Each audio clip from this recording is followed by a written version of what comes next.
Aku melihatnya dengan mata kepalaku sendiri. Suamiku di parkiran rumah sakit memeluk wanita lain. Dia menangis di pundak wanita itu. Wanita itu mengusap punggungnya dengan lembut. Dan aku berdiri di sana, hancur. 8 tahun pernikahan kami. 8 tahun aku percaya padanya. Semuanya hancur dalam hitungan detik. Atau setidaknya, itu yang aku pikir. Karena kebenaran yang aku temukan setelahnya, justru membuatku menyesal seumur hidup. Namaku Ratna, usia 32 tahun. Aku menikah dengan Ardi sejak 8 tahun lalu. Kami dikaruniai satu anak perempuan bernama Kiara, usianya 6 tahun. Pernikahan kami baik-baik saja. Tidak sempurna, tapi cukup bahagia. Ardi adalah tipikal suami pendiam. Dia bukan tipe romantis, jarang bilang sayang. Tapi dia selalu ada, selalu pulang tepat waktu. Sampai 3 bulan lalu, semuanya berubah. Ardi mulai sering pulang telat. Awalnya seminggu sekali, lalu 2 kali, lalu hampir setiap hari. Kalau aku tanya, jawabannya selalu sama. Lembur sayang, proyek lagi banyak. Aku percaya, karena aku mencintainya. Tapi satu malam, HP-nya berbunyi saat dia di kamar mandi. Aku tidak bermaksud membaca, tapi layarnya menyala. Dan aku melihat nama itu, Dr. Anissa. Dengan pesan yang berbunyi, "Aku tunggu kamu besok ya, jangan lupa." Jantungku berhenti. Dr. Anissa? Siapa dia? Kenapa aku tidak pernah dengar nama ini sebelumnya? Kenapa suamiku punya janji dengan seorang wanita dan aku tidak tahu? Malam itu aku tidak bisa tidur. Aku berbaring di sebelah pria yang mungkin sudah bukan milikku lagi. Keesokan harinya, aku memutuskan untuk mencari tahu sendiri. Aku titipkan Kiara ke ibuku. Aku bilang ada urusan penting. Dan aku mengikuti Ardi dari kantor. Mobilku jaga jarak. Cukup jauh agar dia tidak curiga. Tanganku gemetar di setir. Hatiku berdoa, semoga aku salah. Semoga semua ini hanya kesalahpahaman. Tapi mobil Ardi tidak ke arah rumah. Dia belok ke jalan yang berbeda. Jalan menuju rumah sakit. Rumah sakit? Untuk apa suamiku ke rumah sakit? Apa dia sakit dan tidak bilang padaku? Atau aku parkir di pojok, cukup jauh dari mobilnya. Aku melihat Ardi turun dari mobil. Dia berjalan masuk ke rumah sakit dengan langkah terburu-buru. Aku mengikuti dari belakang. Jantungku berdegup sangat kencang. Di dalam, aku melihat Ardi naik ke lantai 3. Lantai anak-anak. Kenapa dia ke sana? Aku bersembunyi di balik tembok, dan aku melihatnya masuk ke sebuah kamar rawat. Aku menunggu. 30 menit. 1 jam. Dia tidak keluar-keluar.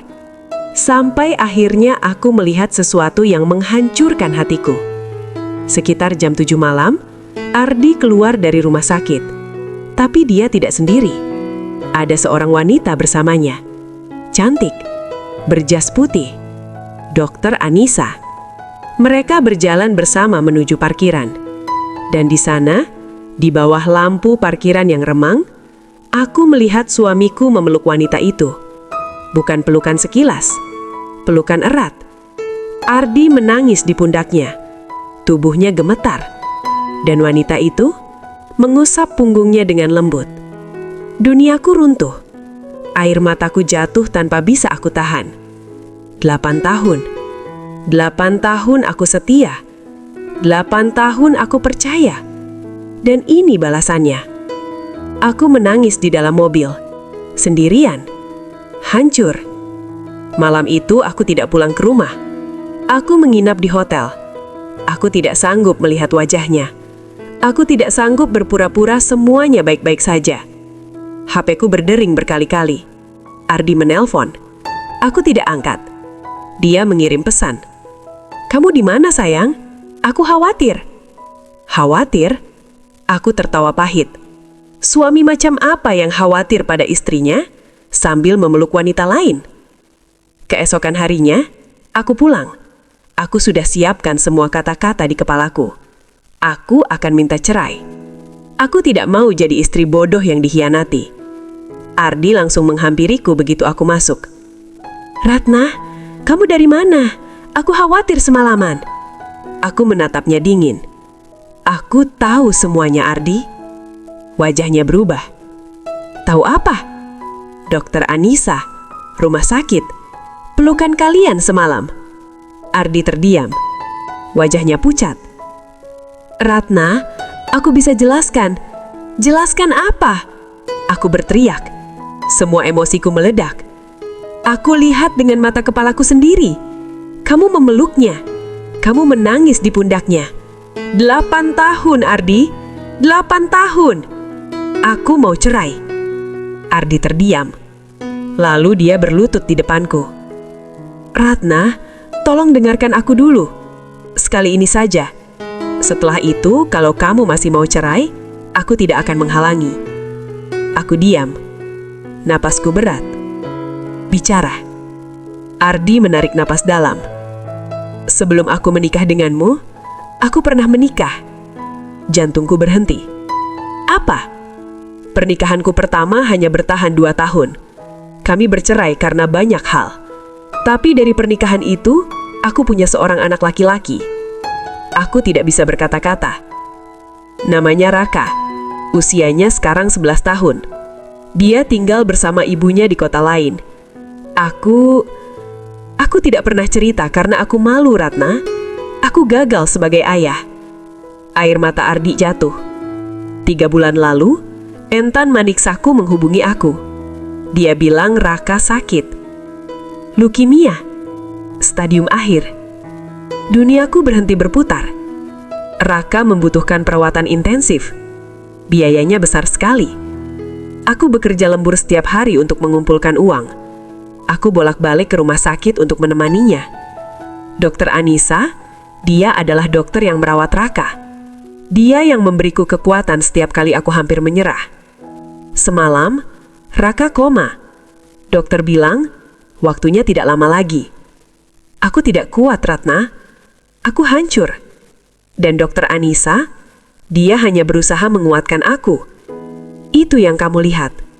Bukan pengkhianatan, tapi seorang ayah yang sedang kehilangan anaknya. Aku tidak bisa bernapas. Kenapa kamu tidak cerita padaku?" Ardi menggeleng pelan-pelan. "Karena aku tidak mau kamu menanggung beban ini. Karena aku malu dengan masa laluku. Karena aku takut kalau kamu tahu, kamu akan meninggalkan aku.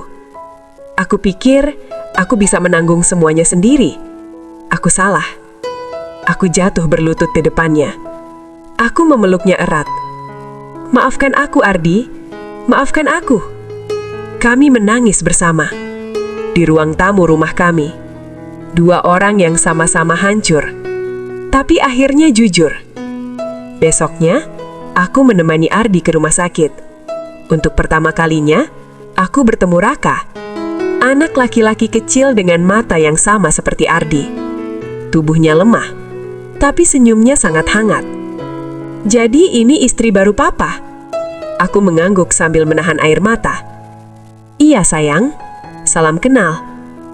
"Mama bilang Papa sekarang bahagia. Aku senang." Hatiku hancur berkeping-keping. Anak sekecil ini menghadapi penyakit seberat ini, tapi masih bisa tersenyum. Aku menggenggam tangannya. "Kamu juga bagian dari keluarga kami, Raka. Sekarang dan selamanya." 3 minggu kemudian, Raka pergi. Dia meninggal dengan tenang dalam tidurnya. Ardi hancur. Aku menemaninya setiap hari, seperti seharusnya sejak awal. Aku menyesal. Menyesal sudah berpikir buruk tentang suamiku. Menyesal tidak memberikan kesempatan untuk menjelaskan. Menyesal hampir menghancurkan rumah tangga kami karena kesalahpahaman. Tapi dari semua ini aku belajar satu hal. Kadang, rahasia bukan pengkhianatan. Kadang seseorang menyimpan luka sendirian bukan karena tidak percaya pada kita, tapi karena dia terlalu sayang untuk membuat kita ikut terluka. Dan kalau kalian yang sedang menonton ini, Kalau kalian sedang curiga pada pasangan kalian, tolong beri kesempatan untuk bicara dulu. Jangan langsung menghakimi, karena mata bisa salah lihat, tapi hati yang mau mendengar tidak akan pernah salah memahami. Itu tadi kisah yang semoga bisa mengajarkan kita semua sesuatu. Komunikasi dalam rumah tangga itu penting. Jangan simpan beban sendirian, dan jangan menghakimi sebelum tahu kebenarannya. Kalau cerita ini menyentuh hati kalian, jangan lupa tekan tombol like, subscribe, dan nyalakan lonceng biar kalian tidak ketinggalan kisah-kisah lainnya. Tulis di kolom komentar, menurut kalian, apakah Ardi salah karena menyimpan rahasia? Atau Ratna yang salah karena langsung menuduh? Aku mau dengar pendapat kalian. Sampai jumpa di kisah berikutnya. Jaga hati.